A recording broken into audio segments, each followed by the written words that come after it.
step closer. Tayo ngayon sa harapan ng DENR. Ito sila namimigay sila ng mga puno ng kalamansi. Mayroon ng tindahan din. Bili na po kayo. Bili na po kayo dito sa DENR sa Lipa.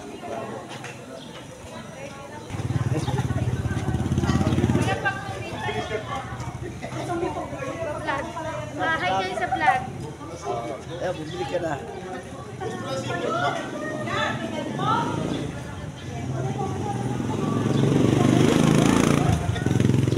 Kayo. Wala akong dalang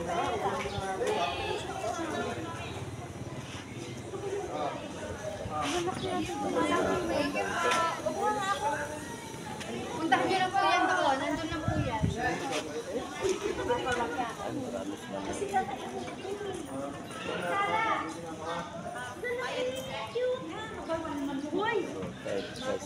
So sa harapan mismo yan ng LTO.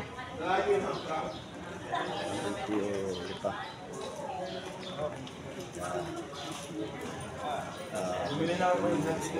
Halaman. Pwedeng itanin. So, ayan yun. May libre po na pag dumaling sa item na paninda. May libre na raw na puno. Libre ng paninda. So, ayan na sa kanilang mga item. Yun. So, may kamatis pas ng paninda. Try ko pa pa lahat dito. Kamatis is life.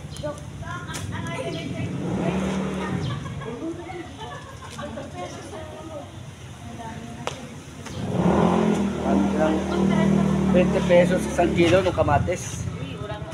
Mura na yan, marami ka ng itlog na ubusin dyan.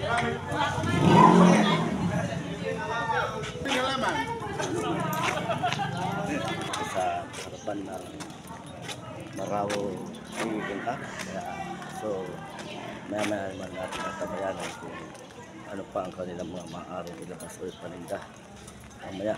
Kasi marami silang mga paninda, mga gulay, kain, at saka meron din mga libreng halaman silang ibinibigay kagaya ng sampalok, kalamansi, nara, at saka may gulaban din silang binibigay at meron din silang binibigay na